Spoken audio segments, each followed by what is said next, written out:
around 2009, I started having strange experiences. You might call them visions, revelations, battles.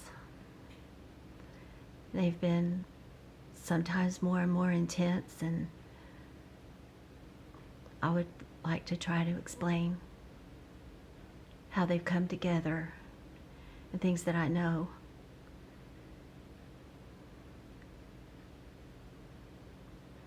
There's one experience that was most recent, and it was very meaningful to me, and I'm going to start with this and see how it goes. And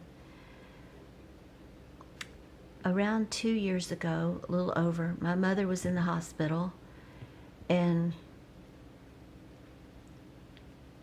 one day I was in the room with her, and my sons walked in, and when they walked in, I heard very clearly a scripture we had just read, probably the night before as a family, and it just came to my mind clearly, and it was 1 Corinthians 9:25.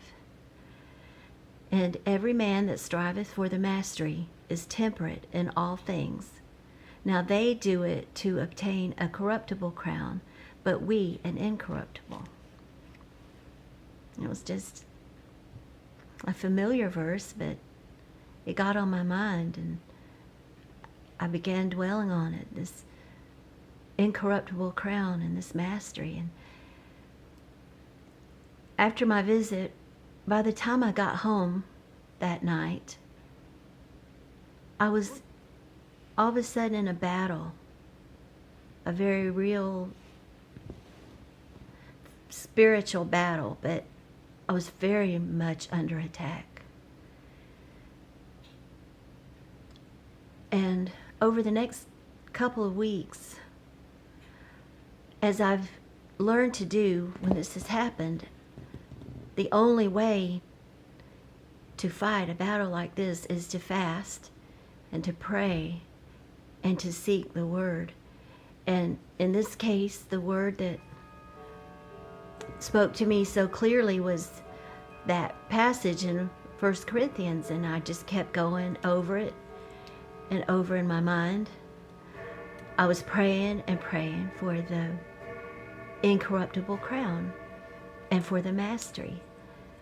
I was just striving for the mastery, and in this battle, the spiritual warfare that I was engaged in, that was my goal as I began to see the crown and desire it, and particularly for my children, my sons, that I just seemed like I was just fighting for them, for this crown. This went on for a while, and my mother was in and out of the hospital a few times. She had some complications, and a few weeks later, she was in another room, and I was visiting with her, and we were waiting on her to be discharged. And as we were waiting, just killing time, the name of the hospital is named after R.T. Jones. It's a familiar name around town, but I had never thought about who he was, never crossed my mind, the library and different things named after him. So we started wondering, I wonder who R.T. Jones is, let's find out. So we started reading, and then we learned that he was the grandfather of another R.T. Jones, Robert Tyre, or Tyrus, I can't remember, Tyre, I believe, Jones, the founder of the Masters Tournament. And as I was still very much in this battle, when I heard that, The Masters Tournament. Well, I have heard of the Masters Tournament. R.T. Jones is the grandfather. It was just kind of puzzling because it spoke to me. I made this connection of my battle. And I went home, and as I started looking up things about the Masters and the Masters Tournament and the clubhouse, and which I'd never been interested in before, or sports to any degree of any kind, particularly golf. But I was reading about some things, and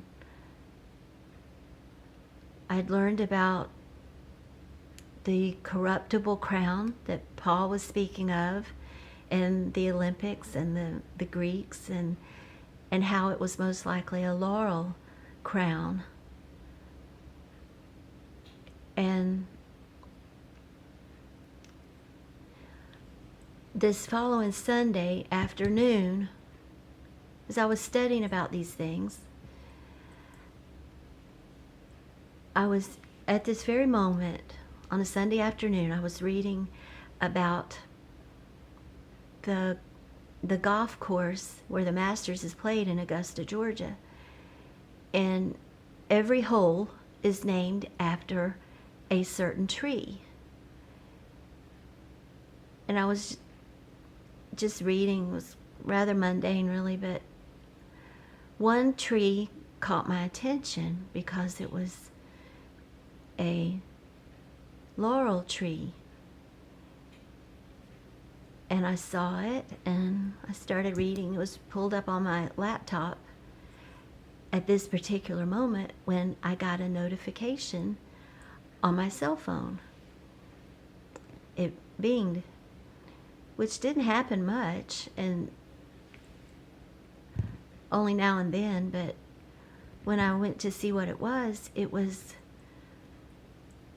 I was being notified, a news article, that at that moment the Masters Tournament was going on, and Tiger Woods had been injured. And which was a strange coincidence. Here I am reading about this tournament and reading about these trees, and didn't know that this was going on at the present time. And then when I went to investigate this injury, I learned that the injury had taken place at the hole representing the laurel tree. And keep in mind that I was fasting and praying and striving for the mastery and for the incorruptible crown. And the corruptible crown represented the laurel tree. And this really spoke to me, and I never forgot it. And then this past April, a couple of months ago, there's more to the story. And let me pause, and I'll be back in a minute.